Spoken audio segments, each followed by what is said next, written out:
Alô você, o nosso vídeo já vai começar. Então, antes de começar, por favor, inscreva-se no nosso canal, curta e também ative o sininho para receber as novidades, tá bom?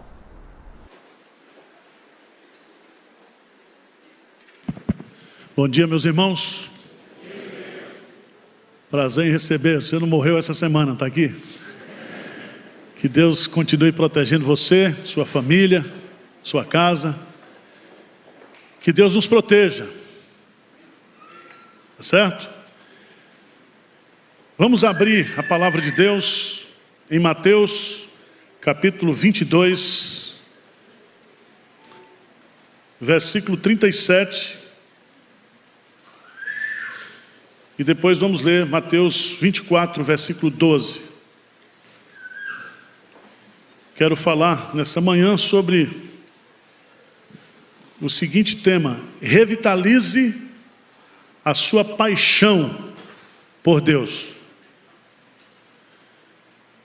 Talvez você esteja começando o ano frio espiritualmente, no seu relacionamento com Deus, desanimado.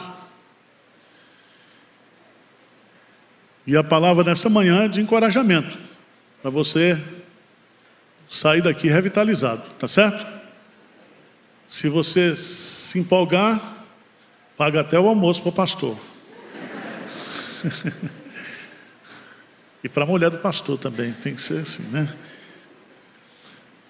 O que diz a palavra de Deus em Mateus 22, 37? Diz assim: respondeu-lhe Jesus, vamos lá? Amarás o Senhor teu Deus de todo o teu coração, de toda a tua alma e de todo o teu entendimento. Vamos para Mateus 24, versículo 12.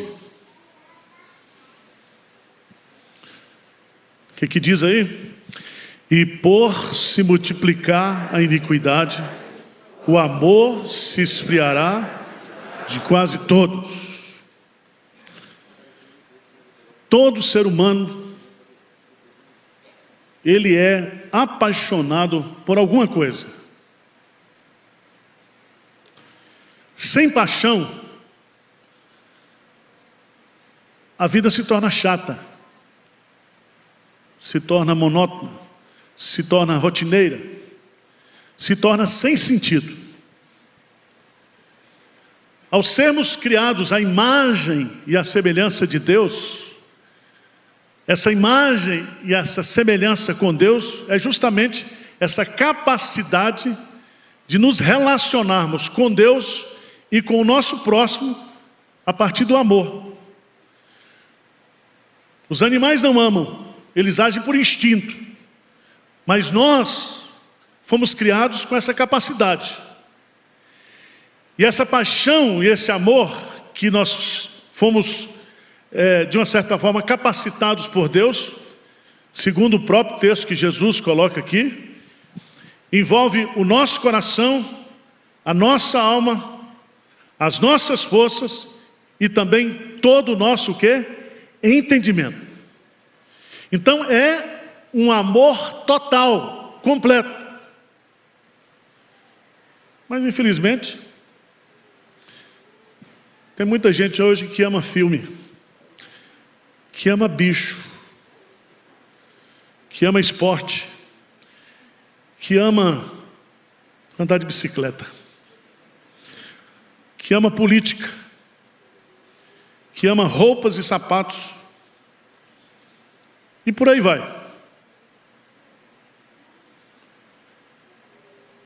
O grande problema, meus amados irmãos, que Jesus Cristo coloca para nós aqui, Ele não só nos dá esse grande mandamento de amarmos a Ele com toda paixão, com toda força, com todo o coração, com todo o entendimento. E devemos fazer isso também uns para com os outros. E no dia que você foi convertido pelo Espírito Santo, no dia que você foi restaurado por Deus, nasceu de novo, você teve restaurado essa capacidade de amar. Os ímpios não amam. Somente os filhos de Deus tem essa capacidade de amar. E uma das provas, um dos testes que você nasceu de novo, é se você ama a Deus e você ama o quê? O seu irmão.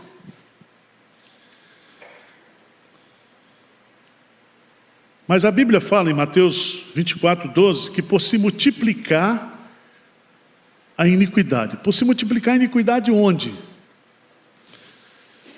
Se você observar, ele está falando aqui dos falsos profetas, que enganarão a muitos. Ele está falando aqui da perseguição religiosa. Ele está falando aqui da desilusão institucional, com a desilusão com pessoas que ludibriaram, que enganaram. Ele diz, o amor de quase todos o quê? Esfriará. Mas eu queria chamar a sua atenção, porque nós temos um mandamento em Romanos capítulo 12, versículo 11, quando Paulo diz, sede fervorosos no Espírito. Eu queria que você fosse lá para Colossenses capítulo 3, versículo 23. Colossenses 3, 23. E veja o que a palavra de Deus diz. Colossenses 3, 23. O que diz? Tudo quanto fizerdes, fazei-o de todo o coração, como para o Senhor e não para homens. Então veja bem, o foco da nossa afetividade, o foco da nossa paixão, o foco do nosso amor tem que ser Deus. Santo Agostinho diz, ame a Deus e faça o que você quiser. Porque quando a gente ama a Deus, a gente está justamente no foco, no propósito para o qual Deus nos criou. Pergunto para você nessa manhã, como está a sua paixão por Deus, o seu amor por Deus? Você está amando a Deus de todo o coração, de todo o entendimento, com todas as suas forças? O seu amor está frio, o seu amor está gelado, o seu amor está esfriando, desvanecendo. E eu quero apresentar para vocês pelo menos 5 razões, ou 5 atitudes, desculpe-me, que eu e você nós devemos tomar para revitalizar, reacender a chama do amor de Deus no nosso coração. Tá certo? Em primeiro lugar, eu queria chamar a sua preciosa atenção para o texto que está lá em Isaías, capítulo 43, versículo 21. Isaías, capítulo 43, versículo 21.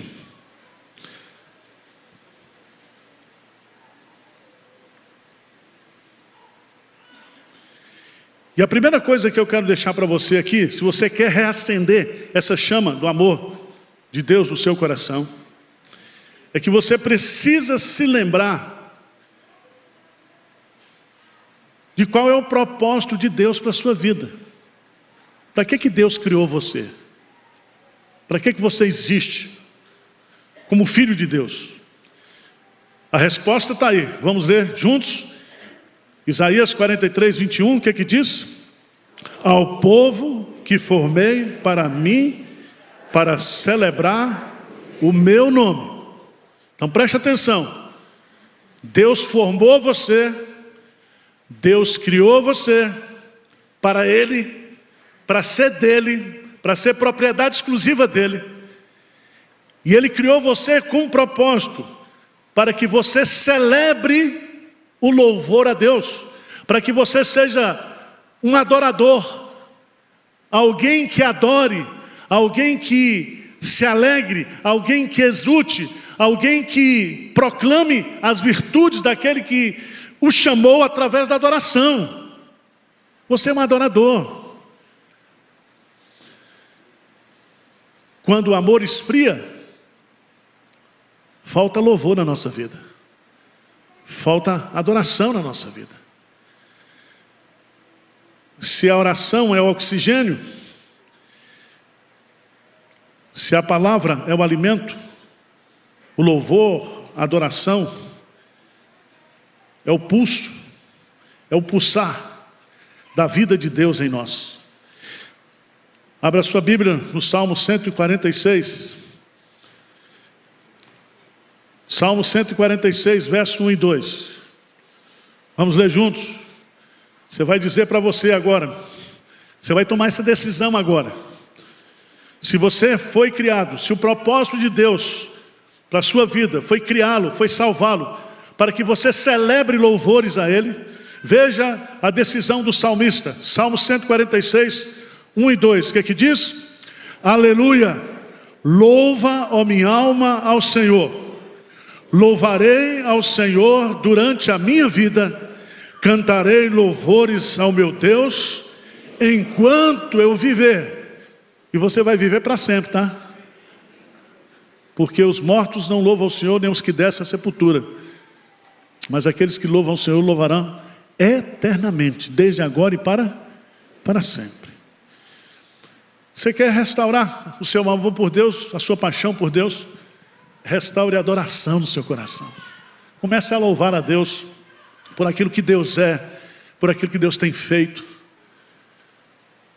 Você é um sacerdote do Deus vivo. Você tem acesso à presença de Deus. E o nosso Deus habita em meio aos louvores. Amém? Segunda decisão. Lembre-se de qual é o propósito da sua vida. Celebrar louvores a Deus. Segundo lugar, valorize e pratique o dom que Deus lhe deu. Abra a sua Bíblia em 1 de Pedro, capítulo 4. 1 de Pedro, capítulo 4, no versículo 10.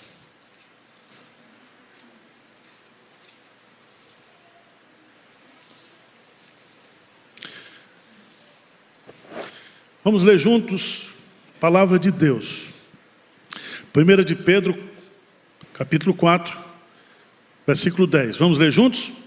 Servi uns aos outros, cada um conforme o dom que recebeu, como bons dispenseiros da multiforme graça de Deus. Preste atenção que esse versículo contém ensinos maravilhosos. Primeiro,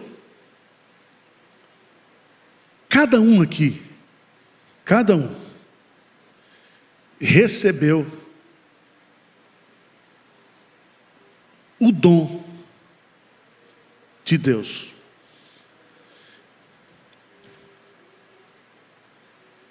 E é muito interessante, porque esse dom significa que você tem uma missão, significa que você tem capacitação espiritual, significa que você tem uma função no corpo de Cristo, na edificação do corpo de Cristo.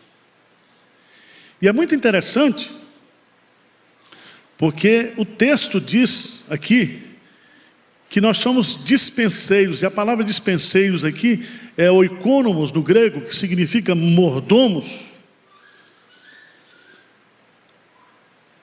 E as pessoas na igreja, elas vão esfriando o seu amor para com Deus, justamente quando não valoriza, e não pratica, e não desenvolve o dom, os dons, os ministérios, as capacitações que Deus deu para você. Eu acho interessante isso. Você pode trabalhar na igreja sem amar a Deus, mas você não pode amar a Deus sem trabalhar para o bem da igreja. Quem ama a Deus, serve a Deus. Quem ama a Deus, coloca em prática os dons, a missão, o exercício daquilo que Deus dotou você de forma graciosa para você fazer.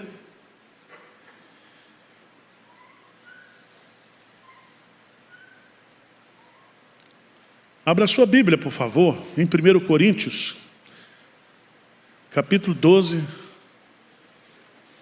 versículo 7. 1 Coríntios, capítulo 12,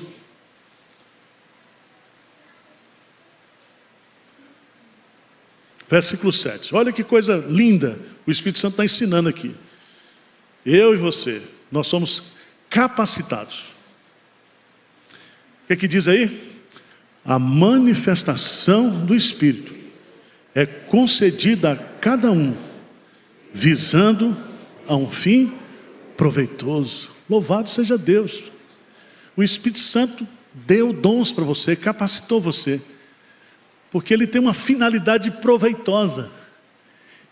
E quando eu não estou sendo útil, quando eu não estou sendo proveitoso, quando eu não desfruto disso, o meu amor está o quê? Esfriando. Esfriando.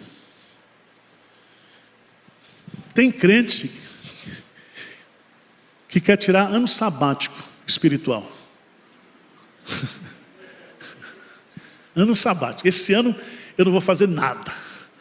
E tem uns argumentos demoníacos que dizem: quero dar oportunidade aos mais novos. É lindo isso, né? É bonito isso, mas não é cristão. Você não pode dar oportunidade, você não pode abrir mão daquilo que Deus deu para você fazer. E não importa a sua idade, não importa o seu sexo, não importa a sua formação, você é útil. O fato de você estar no corpo de Cristo é porque Deus tem um fim proveitoso na sua vida. E quando você não está desfrutando disso, realizando isso, você se esfria. Vocês estão entendendo ou não? Então presta atenção. Primeiro, lembre-se de qual é o propósito de Deus para a sua vida.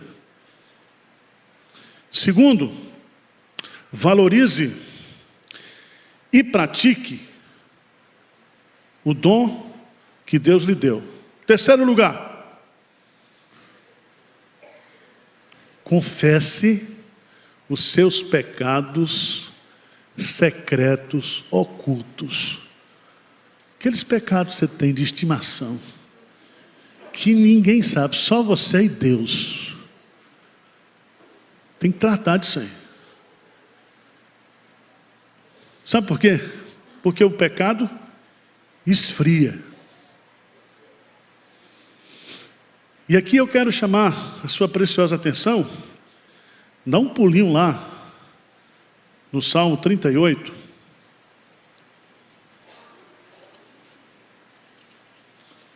Salmo de número 38.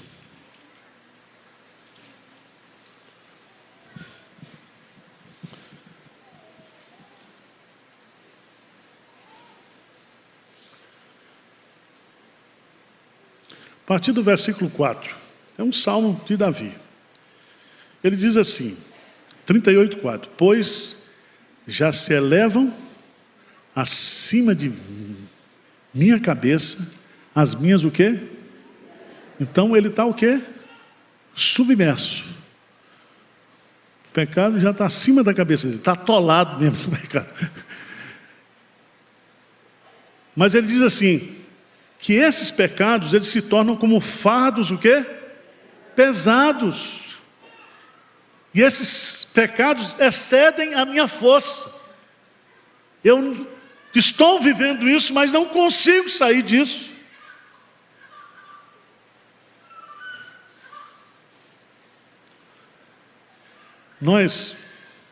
A Bíblia diz que não tem nem pecadinho, nem pecadão, nem pecado médio. Mas nós, na prática, nós achamos que tem, né? Então, você diz, não, mas também eu peco pouco. Deixa esse pecadinho aí, não tem problema não. E aí vem um ditado que diz que são as pequenas raposinhas que destroem as grandes plantações. São pequenos pecados. São pecados como da omissão. são os pecados da distração, são os pecados da não valorização. Você não valoriza o que você é, você despreza tão grande salvação que Deus lhe deu, você despreza tão grandes privilégios, e a sua vida começa a ficar achatada. Você não matou, você não adulterou, você não roubou, você não... esses pecadões, né? Você não fez essas coisas horríveis que os outros fazem.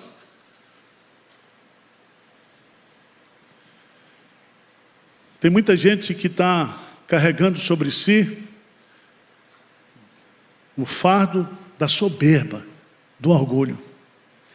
Veja o que Davi coloca no versículo 6, irmãos. Veja aí, versículo 6 do Salmo 38. Ele diz o quê? Sinto-me o quê? Encurvado e sobremodo o quê? Abatido. Ando de luto o dia todo. Eu estou numa tristeza, eu estou numa angústia, eu estou num abatimento. Eu perdi tudo. Por quê? Por causa do pecado. Mas veja que esse mesmo Davi, ele diz no Salmo 32, ele diz assim: enquanto calei os meus pecados, envelheceram os meus ossos pelos meus constantes gemidos todo dia, porque a tua mão pesava dia e noite sobre mim, e o meu vigor se tornou em sequidão de estio. Aí ele diz no versículo 5: confessei-te o meu pecado, e a minha iniquidade não mais ocultei. Disse: confessarei ao Senhor as minhas transgressões. E ele diz: e tu perdoaste a iniquidade do meu pecado. Lance todos esses pecados, todos esses fardos, todas essas angústias, essas lutas que você tem íntimas. Deus tem graça para você nessa manhã. Ele perdoa você, Ele restaura você, Ele anima você. Como nós lemos aqui no Salmo 30, Ele transforma o nosso luto, a nossa tristeza, em folguedo, em alegria. Então o amor esfria quando a gente convive com pecados o quê? Escondidos. Nós temos que limpar.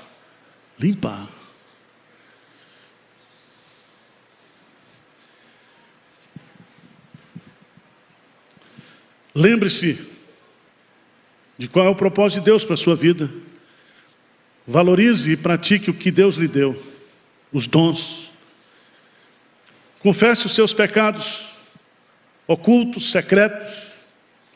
Quarto lugar, liberte-se de todo ressentimento.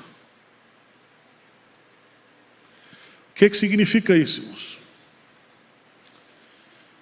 Significa que quando há no meu coração ressentimentos contra pessoas, contra Deus, contra a igreja, que eu não consigo perdoar, eu adoeço, o meu amor esfria. É igual no casamento. Assim? Por isso que a Bíblia diz: não se ponha o sol sobre a vossa ira. Trate disso. E Jó vai colocar para a gente uma coisa que eu acho maravilhosa, lá no capítulo 5. Jó, capítulo 5.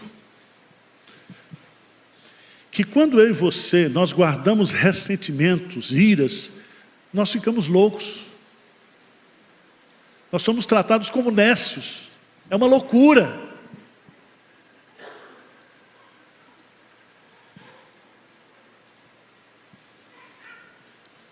Veja Jó, capítulo 5, versículo 2. Lê comigo.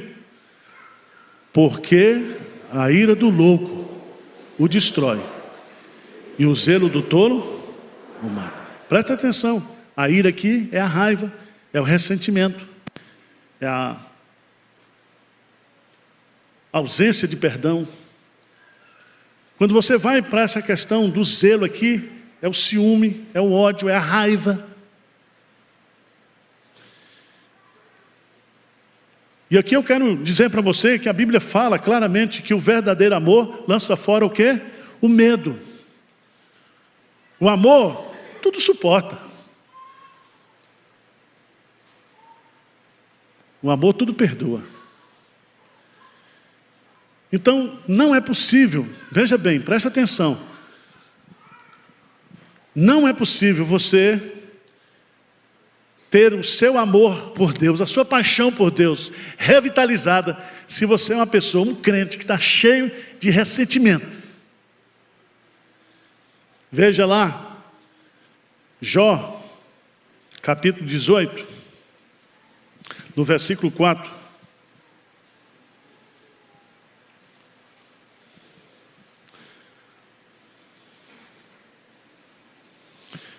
Jó 18, 4, diz assim: ó, tu que te despedaças na tua ira, será a terra abandonada por tua causa?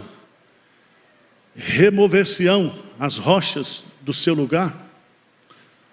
Presta atenção, porque aqui no hebraico, essa expressão, tu que te despedaças na tua ira. Quando eu estou irado, quando eu guardo ira, eu estou me despadecendo. A ideia aqui, meus amados, é muito forte no hebraico. Essa ira aqui é o nariz em pé, é a soberba, é achar que você é melhor do que o outro. É você achar que o outro, que aquilo que o outro fez com você e por você é duro demais, é grande demais para você perdoar. E enquanto você mantiver isso no seu coração, você está se despedaçando por dentro. Mas quando você confessa e deixa, você alcança o quê? Misericórdia. E você se liberta. Preste atenção, o perdão não é para fazer o bem ao outro, o perdão é para fazer bem para nós mesmos.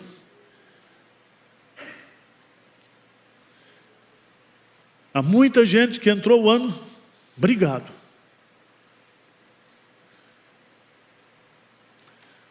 Talvez você esteja guardando raiva do pastor, um santo homem de Deus, ungido do Senhor, o anjo da igreja. Tem gente assim, tem gente que está na igreja, está com raiva, está com ódio, está com ressentimento. Sabe o que acontece? Você morre, você esfria.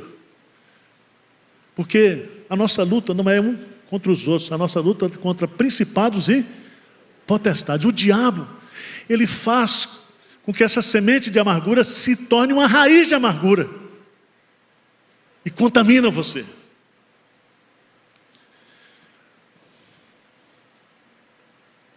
Mas eu queria colocar em quinto lugar,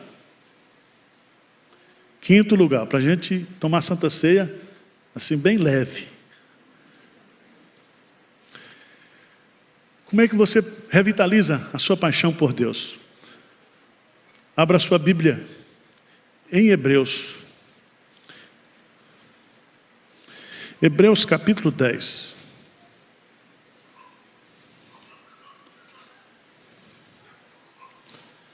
Hebreus capítulo 10, versículo 24 e 25. Eu quero chamar a sua preciosa atenção. Você que está aqui, você que está nos assistindo aí, que você considere a importância e o valor de estarmos como estamos aqui agora, juntos. Juntos.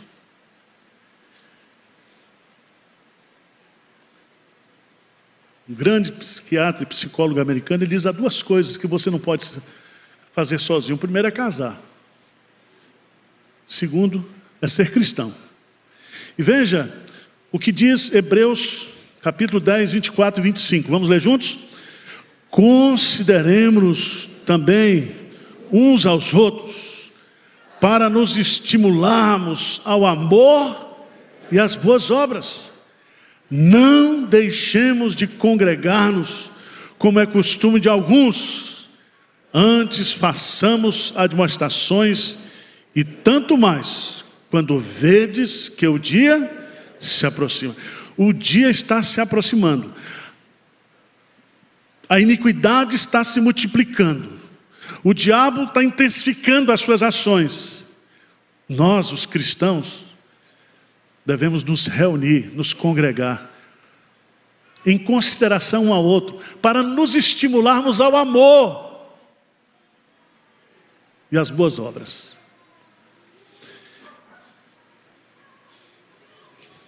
Tem um texto de Eclesiastes,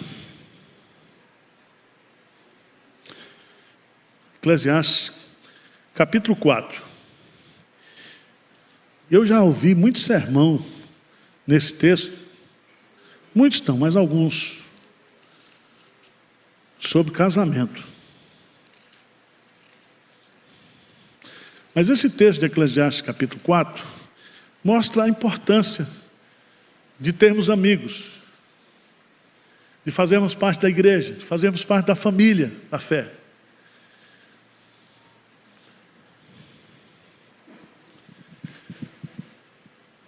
Eclesiastes, capítulo 4, versos 9 e 10. Vamos ler juntos?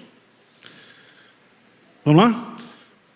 Melhor é serem dois do que um, porque tem melhor paga do seu trabalho. Porque se caírem, um levanta o companheiro, aí porém do que estiver só, pois caindo não haverá quem o levante. Você veio derrubado hoje. Nós estamos levantando você. Tem uns irmãos que derrubam a gente, né? Quando você falta à igreja e você chega, ele chega assim: você é visitante? Olha que antipatia. Não pergunta, bom dia, o que está acontecendo com você, quais são os seus problemas. Nós temos um hábito ruim de botar para baixo. Mas a Bíblia fala que nós devemos andar juntos para empreender, para encorajar, para dividir, para compartilhar, para admoestar. E por causa da pandemia, você que está online está perdoado, tá? Mas não dá para ser crente online. Não dá. Tá certo? Lembre-se disso, irmãos. Valorize a comunhão com seus irmãos. Volte a congregar. Nós temos os grupos de pastoreios que estão retornando. Vamos ter os grupos de discipulado. Tem todos os ministérios da igreja. Se envolva. Faça amizades. Estabeleça relacionamentos. Faça pontes entre pessoas. E no dia que você estiver mal, você pode ter certeza que Deus vai colocar uma pessoa na sua vida para levantar você, para encorajar você. Tá certo? Lembre-se de Apocalipse 3, 15 e 16. Quando, ao julgar a igreja de Laodiceia, essa igreja que era boa, que era rica, que era ortodoxa, que era tudo, mas Jesus estava a ponto de vomitar, porque ela não era nem crente, nem quente, nem fria. Significa que o pior pecado, que o pecado que cria náusea no dono da igreja de Jesus Cristo, é a mornidão, é a frieza. Que Deus restaure o seu amor nessa manhã. Tá certo? E lá em Romanos capítulo 5, o Espírito Santo de Deus está em nós para derramar amor. Derramar amor.